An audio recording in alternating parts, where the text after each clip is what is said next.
welcome back. We are going to discuss what's inside the Deuteronomic code for the remainder of our class today. So Deuteronomy chapters 12 through 26. It's one of the three main law codes in the Hebrew Bible, in the Old Testament, in the Pentateuch especially, the first 5 books of the Bible, which contain the law codes.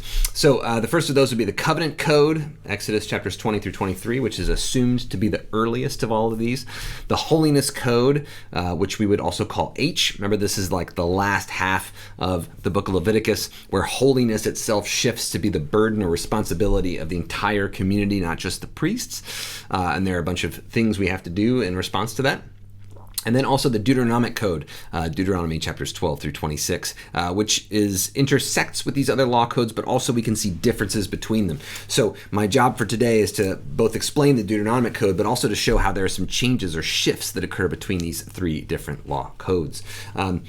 Just to remind us a bit about Israel's law, remember it's important that it's covenantal. It's part of a covenant. And so all 3 of these law codes are part of this larger story of Israel that starts at the beginning of the universe and continues, the goal being the blessing of God to all the nations of the earth. We can see in the law codes these different ancient genres or kinds of laws that Professor Yoder reminded us about. Apodictic law, right? When you just say thou shalt not commit adultery or so on. These apodictic laws don't come with punishments. It's just you're not supposed to do them. There's different understandings. Here's Stephen Colbert being yelled at by some sergeant in the army or something like that. But anyway, just this is understood to be kind of family law, or has its origin in the world of family law. You're just not supposed to do that. That's the way that families talk to each other themselves, right? Casuistic law or case law, like the ox goring law. Here we have the running of the bulls. Here's sort of an ox goring situation here. But in any event, these kind of case laws, if this happens, this is supposed to happen. We saw that in the law of Hammurabi, and we can see it in the Bible as well. But there is a class of law that we actually don't find anywhere else in ancient legal discourse, but we find it only in the Bible. My face is covering this up a bit, but it's supposed to say motivation.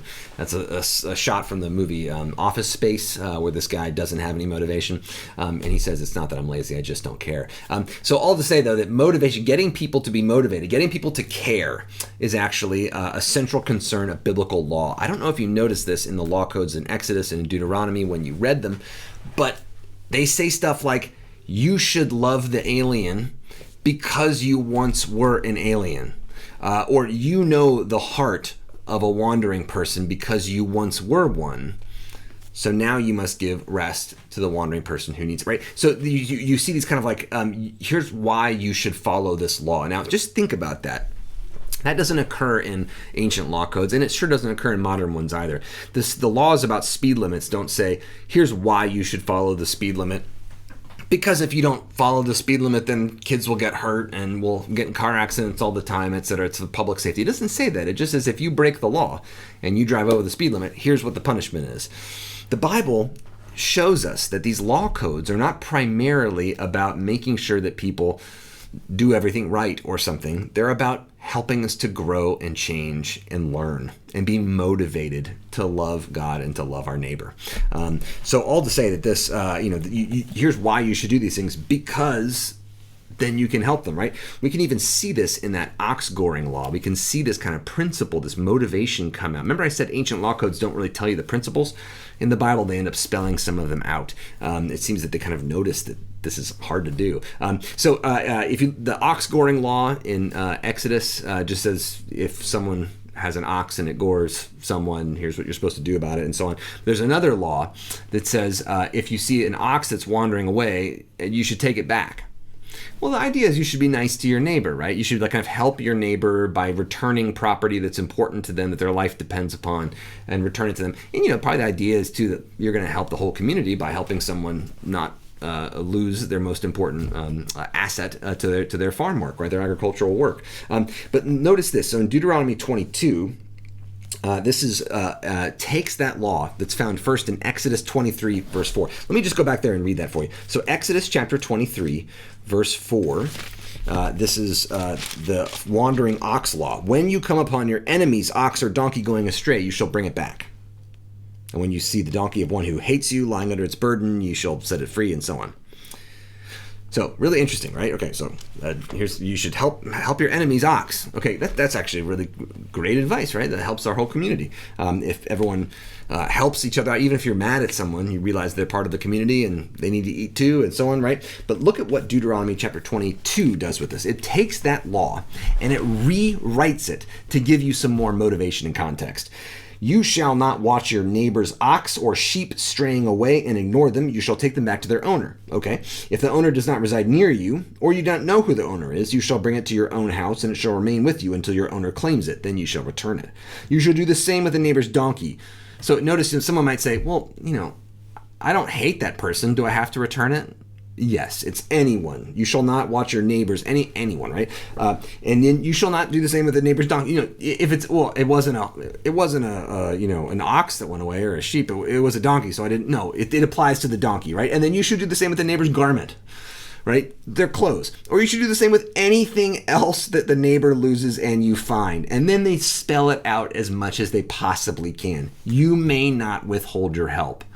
Now notice they could have just written, you may not withhold your help, right? But then people wouldn't have been able to wiggle their way out of that. They have all these examples to try to show you. The principle is you need to help your neighbor.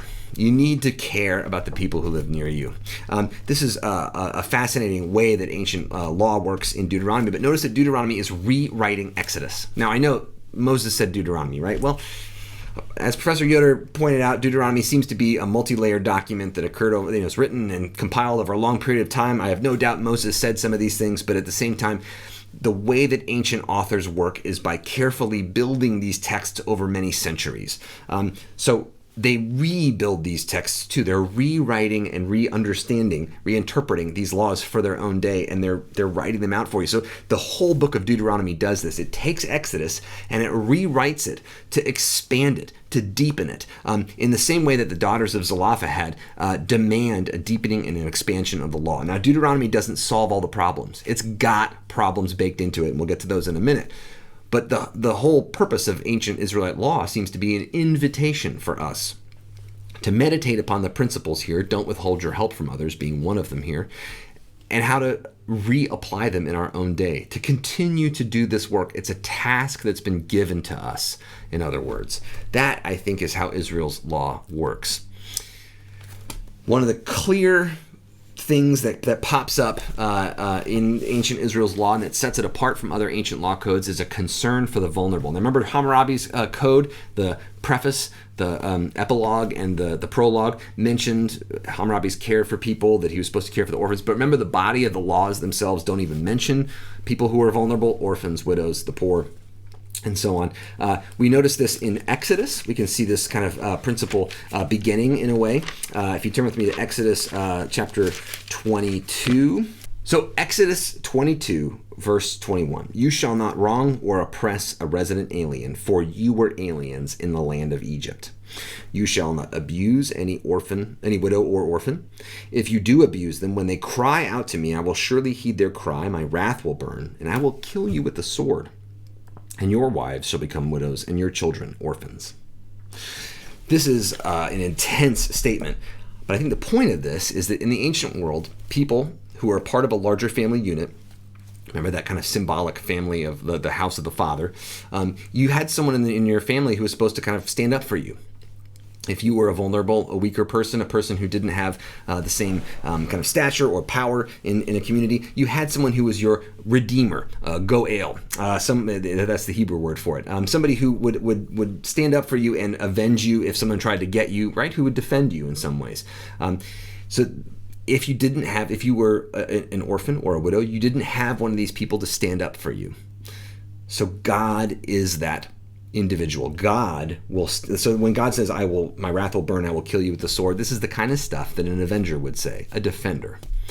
I don't think God actually picked up a sword and killed anyone because of this. This is rhetoric. It's language that's meant to make people scared about hurting orphans. God is their defender. They don't. So you can imagine someone looking out at sort of a group of orphans and say, I can take advantage of them. God is saying, No, like they don't have anyone to defend them except for me, God, right? So you shall not abuse a widow or orphan. And then God says, if they cry out to me, that's a word called sa'ak in Hebrew. God's ears tingle when people who are vulnerable cry out. This is that same word that's used in Genesis for Abel's blood crying out from the ground after Cain had murdered Abel. God heard the cry. This is the same word as that cry of Israelites who have been enslaved, who are crying out at the beginning of Exodus. God hears this cry of the vulnerable, and this is found throughout these laws. And the next one, like verse 25, Exodus chapter 22, verse 25. If you lend money to my people, the poor among you, you shall not deal with them as a creditor. You shall not exact interest from them. If you take your neighbor's cloak, you're not supposed to take your neighbor's stuff, right? And then in verse 27, in the middle of that, and if your neighbor cries out to me, that's sa'ak again, I will listen, for I am compassionate. So the whole point of these is that God is compassionate to people who are vulnerable, and God will defend them against people who try to take advantage of them and hurt them. This sounds a lot like Exodus, right? This is the whole Exodus. This is why God hurts Pharaoh. God hurts Pharaoh because Pharaoh hurts the Israelites, and they're vulnerable people that Pharaoh's taking advantage of. This, by the way, is an ancient Egyptian image of people who were starving in Libya. These are ancient Libyan people who are starving because Pharaoh was making them starve. And he makes a picture of this, right? Because he made them vulnerable. Vulnerability in the ancient world is all about power. If you don't have power, you're vulnerable, and that means you could be taken advantage of. But God is trying to make a different set of rules. God's trying to put different principles into play in the ancient world through Israel. One of these major principles, too, is aliens, wandering people. In Exodus chapter 22, verse 21, don't oppress a resident alien. They were the most vulnerable people of all because even orphans or widows would have cousins around or distant relatives. But a wandering alien has no one around to speak for them, vouch for them, to care about them. They have no right to claim anything nearby, any resources, water, food. They were at the mercy of the people who they lived among. No ancient law code even mentions resident aliens or wandering aliens, wandering people, except Israel. And they are told you have to care for these people. You have to take care of them because you were once an alien in the land of Egypt. So Exodus 22:21 tells you this. I mean, it's got the motivation clauses. It's got this concern for vulnerable people. And then in verse 25, I mentioned that bit about poor, the poor among you. That word poor, poverty doesn't exist in the ancient world until ancient Israel makes it up as a category. That is, what we would describe as poverty existed in the ancient world, but the analytic category, the category of poverty, didn't exist because Israel, in the ancient world, if you were really poor, you were a peasant. Or you were an enslaved person, and that's what you were supposed to be. According to the Mesopotamians, that's the way God made you. You're not supposed to move up. You're not supposed to have a lot of stuff all the time. In Israel, there was this countercultural, radical principle that every single person born into an Israelite family was supposed to have access to land, the nachalah. This is what the daughters of Zelophehad want, right? This access to land that they can pass down to their families in turn.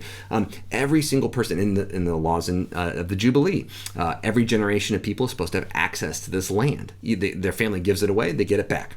That is to say, every single person has access to this arable, farmable land in ancient Israel. And God says God's going to break this idea that there are just peasants and then there are aristocrats. Everybody gets land in ancient Israel. This is a massive redistribution of land policy that would have destroyed the livelihood of kings. And in fact, Saul, the king of Israel, has to go farm his own land in 1 Samuel 15 because everyone else is out farming their own land. They're not giving him all of their proceeds, right? So all to say, this is a radical idea, and the idea of poverty is to say that someone shouldn't be in this situation. Poverty, it means it's a negative judgment about someone not having enough. So there wasn't even a word for this. The word for poverty that's translated as the poor among you, that's the word that means lack in Hebrew. But anyone could lack something, right? If I have enough stuff to last a lifetime, but I happen to wander out in the wilderness and not bring my water with me, I lack water. That's that word that was used. But ancient Israel starts to think, what about those people who lack stuff all the time? That's wrong. God didn't make the world to work like this. God didn't make people to be like that, right? So, just to get us to think about that this is, a radical idea, but also that idea that you're not supposed to bend justice, the justice system, to uphold the wealthy or the well-heeled or the powerful, right? So Exodus 23 verse 2, you shall not follow a majority in wrongdoing. When you bear witness in a lawsuit, you shall not side with the majority so as to prefer justice, nor shall you be partial to the poor in a lawsuit. So you're not supposed to just, only follow or support someone because you're supposed to find justice. Where is justice in this, right? That's the question we're always supposed to be searching for. And you're supposed to also not, take advantage of the poor either, right? So you're supposed to not take advantage of anyone. Wow, what a principle. Deuteronomy takes this and really builds upon it and runs with these principles. So if you look at like Deuteronomy 15. We'll look at Deuteronomy 24 in just a minute as well. But Deuteronomy 15 says that there's going to be a remission of debts. This is taking that idea of the Jubilee law, right? And kind of thinking every 7 years you're going to get rid of all debts. Every creditor is going to give up all of their claims on credit against a neighbor. So every 7 years, the whole culture gets to kind of be renewed in a way. And no one has to live with debt hanging over their head. Wouldn't it be nice, right? But the idea is that because it's a way to enslave someone, control someone. We have letters from ancient, basically ancient elites in Mesopotamia who run these giant, what we would call today factory farms, writing back and forth to each other to say, hey, how do we keep these people working for us with almost no wages if it's not legal for us to enslave them? And the other one would respond, well, you got to make them get in debt, and then you can have power over them. This is an ancient tool used to keep people under control. But Deuteronomy says you got to let people free. Everybody, every 7 years, right?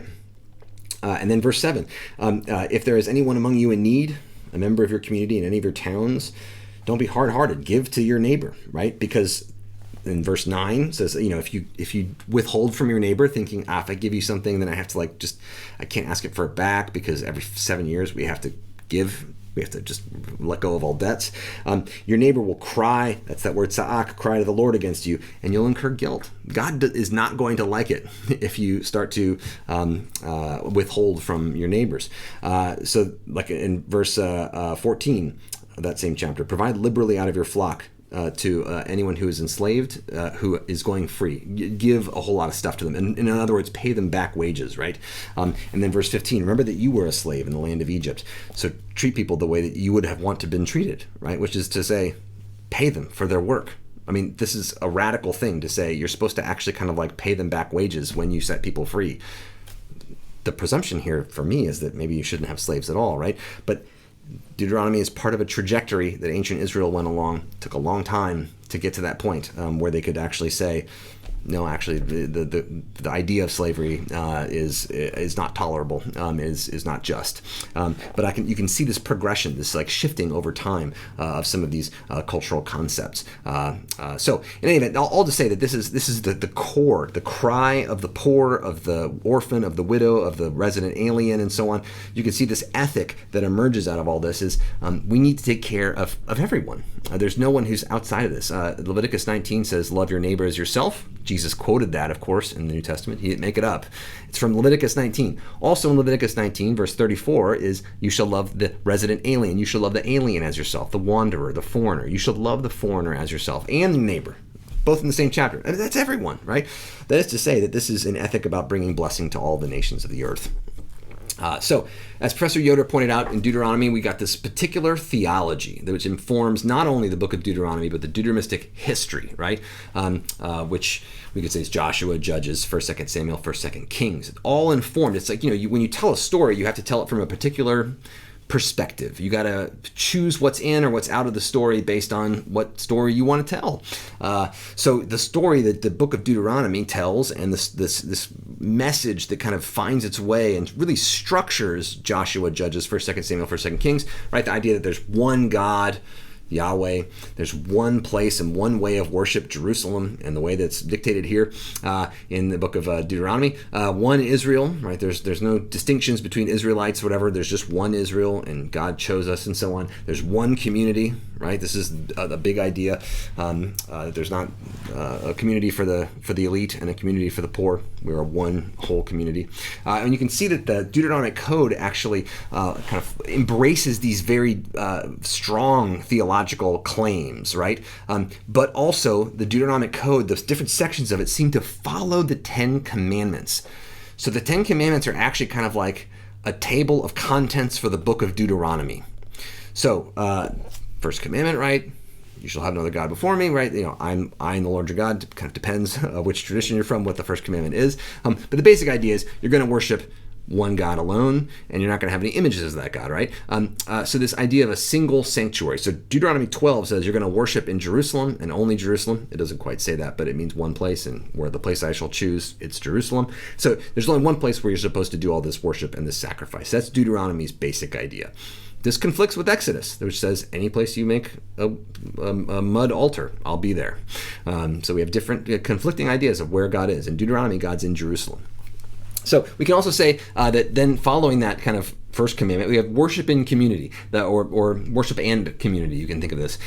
This kind of goes along with some of the you shall not have images or idols and so on. And then we get to the section on proper leadership, like verses 17 through chapter 17 through to 18.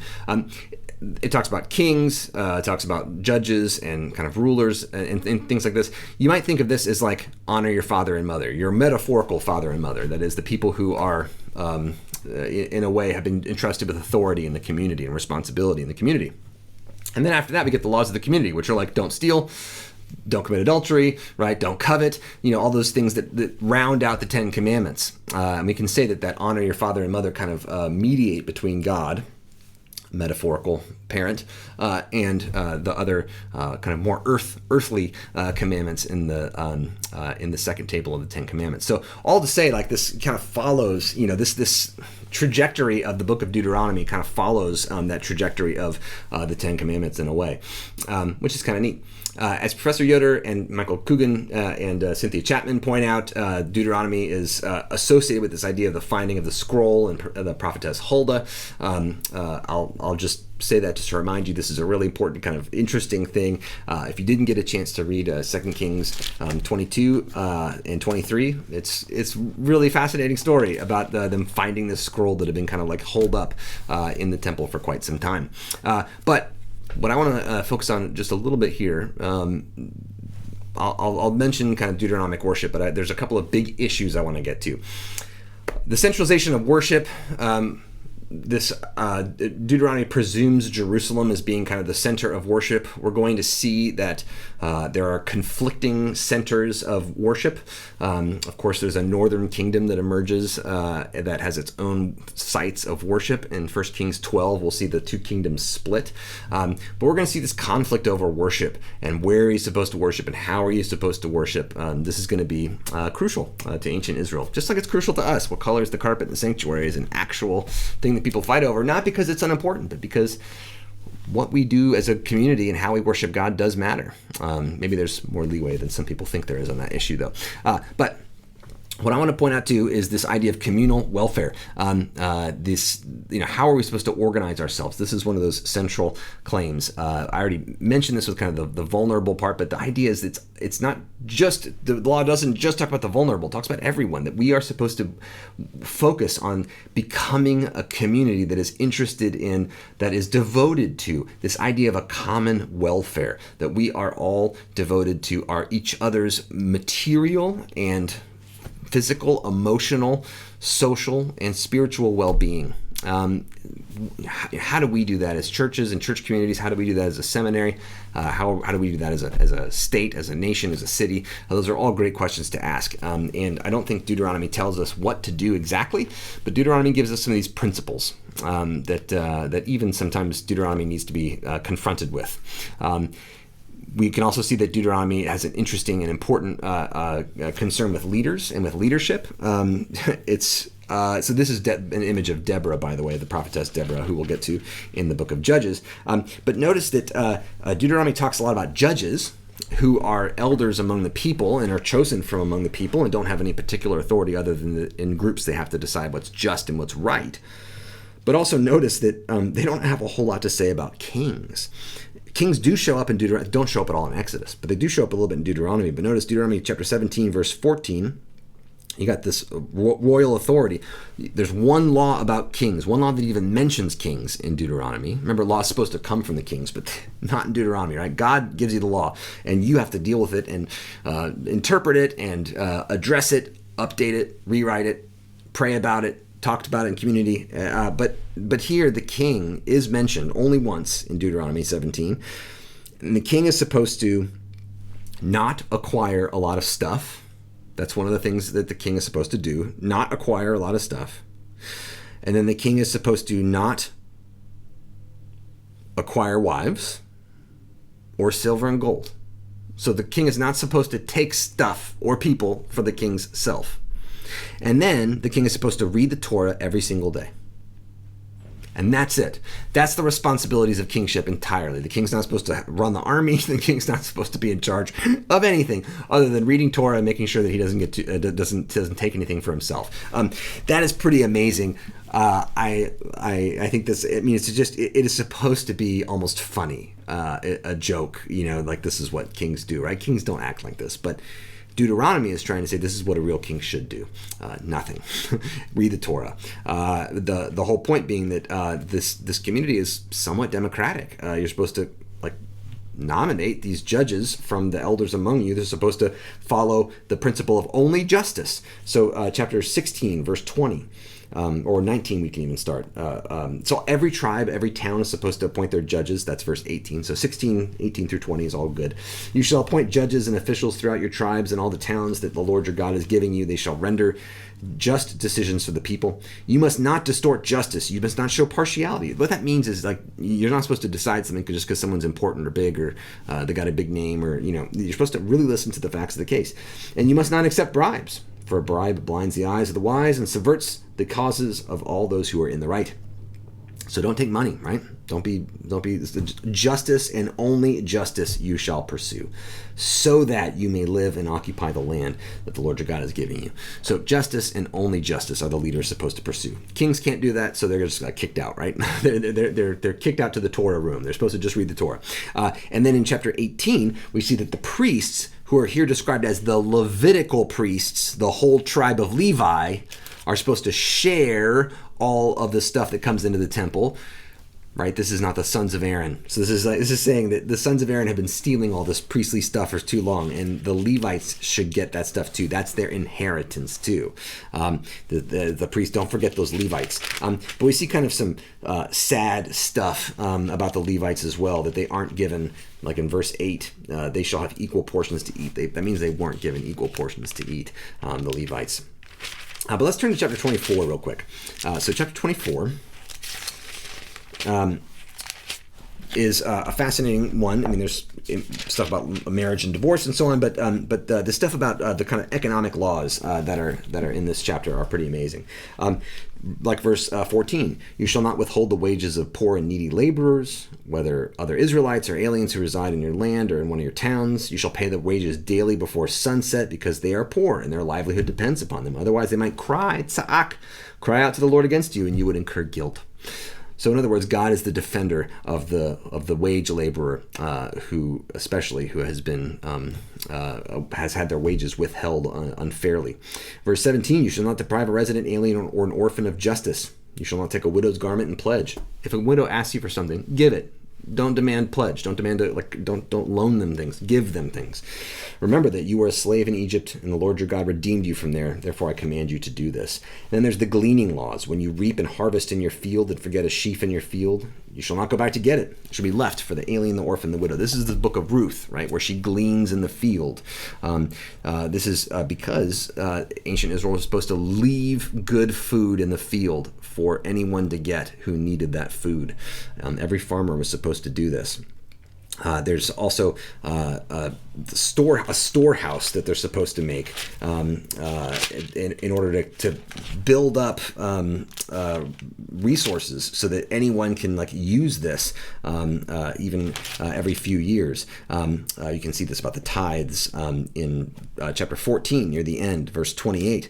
Every third year you shall bring out the full tithe of your produce for that year and store it in your towns. The Levites, because they don't have any allotment, the aliens, the orphans, the widows in your towns, they can come and eat it. Every third year, everything that's supposed to go to the temple, you keep it in your town and you give it to anyone who needs it, and that's supposed to last for 3 years. This is the kind of grains and stuff that you could bake hard, and it's kind of like hardtack. It would last forever. So you're supposed to have this food resource, a food bank. A food bank is in the Bible, right? All to say that the leaders are supposed to be in charge of this, and it's supposed to be justice that they are. This is what they're supposed to enforce and in some way motivate in the peoples around them. So all to say, this is not a perfect system. In fact, there are massive problems in this system. One of the massive problems that remains for all of the Old Testament is the problem of slavery, and into the New Testament as well. Enslaved peoples existed in the ancient world, in every ancient culture that we know of. The distinctive in ancient Israel is that they admit that they came from an enslaved group and that they were liberated, and that this is supposed to be a motivation for them to care about all peoples, especially people who are enslaved. Unfortunately, this doesn't lead them to say that they're not supposed to have slaves, right? The institution of slavery continues in the Old Testament. At the same time, we can see clear changes over time. Remember those 3 law codes, Exodus and Leviticus and Deuteronomy?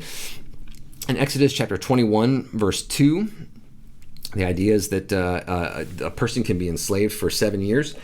If you abuse the person, they're supposed to be set free, which is a radical law at the time. Enslaved peoples in the law of Hammurabi can be treated however you want. There's the person who owns them.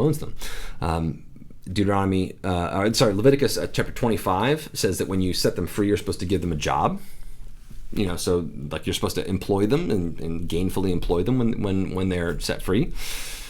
Deuteronomy chapter 15, we said that you're supposed to actually not just give them a job once they're set free. You're supposed to actually pay them, provide liberally from all of your flocks to pay them for all that labor that they have given you. So there's reparations are a part of Deuteronomy chapter 15. But then the most radical law of all seems to be the latest of these laws about slaves, and that's Deuteronomy chapter 23, verses 15 and 16, which say that if a slave escapes because they're being mistreated or for any reason at all, they cannot be given back. That is, if anyone thinks that they don't like being enslaved, they can leave, and they absolutely should not be given back. This is the opposite of the fugitive slave law, which in the United States was such a big deal before the Civil War. That is, that in the northern states, people had to give back. There could be kind of people looking for people who had escaped. That's why African American folks had to, descendants of slaves had to escape to Canada, right, to get across the border so that they couldn't be repatriated to the South. But all to say that in every ancient culture we can see, from the ancient Near East, from Egypt to Mesopotamia to Canaan, we have laws about the repatriation of slaves. That is, that they escape, they're brought back to their masters. Except in Israel, and it seems to be a late emergence. That is to say, eventually someone said, "This isn't right. If someone leaves, why in the world would you send them back? We didn't get sent back to Pharaoh." Right? So all to say that what we see is this progression over time, a shifting that, to my mind, seems to take into account, at least in some instances, these principles of liberation, of justice, of equality of all peoples, a basic kind of fundamental equality of all peoples. We can also see these distinctions occur in the world of gender. We can see that women are treated differently than men are in these laws. We can also see that in the laws of Hammurabi, where women are treated as property. Women are treated in some ways as property in Exodus and in Deuteronomy, but especially in terms of their sexuality. That if a man and a woman who were not married had sex, that the man would have to work out some sort of payment to the father of the woman who'd had sex. So this really treats the woman's sexuality as property of the father, symbolic father of this family, the one who's in charge of that family unit, as if it's like an offense to that person more than it is about the woman herself. So all to say that this is a persistent inequality in the Bible that we will deal with. But we can also see some of these shifts between Israel and the ancient world, but also over the course of Israel's life. There's an ongoing conversation about women. You can see the daughters of Zelophehad are a part of that their transformation of the law that responds to the principles that are not being lived up to. That's not only allowed, that's kind of the point of Israel's law, that they're supposed to be doing this. So we can see these struggles between foreigners, about the role of foreigners, about the role of women. You can see that like Ruth the Moabitess, right, is part of this larger conversation about the value and worth and dignity of the women or foreigners or foreign women who are in the midst of the community. So this is something to keep our eyes on in a much kind of broader way. But this is a crucial thing for us to admit, that ancient Israel's law is full of inequalities. I think it's probably true of any law that we've seen so far in the world, but that's not to say they're all the same. But the point is, are we getting better? Is there some sort of value or principle that we're trying to live out, a justice beyond our justice system that we're using to judge our justice system, and that we're trying to reform our justice system with? So, all in all, my claim is that biblical law is dynamic law, and that we are still living into the midst of this ever-changing cultural context, which demands a revision and a revisiting of biblical law. Now, why would we keep reading Exodus and Deuteronomy then? Well, I don't even think we've gotten close to scratching the surface of some of the radical claims that are in here in our own law, in our own day and age, in our own church communities. So I think the principles that are in Exodus and Deuteronomy are amazing. I think also we need to be realistic about the kinds of cultural about the cultural milieu into which God was speaking and working. Remember that dynamic law that we saw with the daughters of Zelophehad and with Passover in Numbers chapter 9, and this major claim that justice and only justice shall be pursued. Well, what is justice? That's something we need to talk about. We need to have lots of conversations about this and try to hear the different voices, like Moses and the people heard the voices of the daughters of Zelophehad. We need to hear the voices of people who have been marginalized, who have been pushed to the side, who have not been covered by the law up to this point, and take their witness very seriously, and make sure that the kinds of justice that are that there's one justice for all people, which is what Deuteronomy tells us we should have. Not one law for the aliens, and then one law for the natural-born people, and then one law for the elite, political elite, and economic elite, and then one law for the poor. No, we should have one law for everyone, and one drive for justice that is for everyone. Okay, so that brings us to the end of our study of the law, the Torah, the Pentateuch, however you want to name that body of literature that we have gotten up to this point. And we are moving into the Deuteronomic history. And so next time we're going to talk about the book of Joshua. Joshua itself is a tricky, difficult book. So we're going to take our time to consider ethically what is happening in the book of Joshua. As we end here in Deuteronomy on the plains of Moab, overlooking the promised land, there are some tricky situations that we're about to jump into, and I'll look forward to venturing into those with you in the next module. Thanks.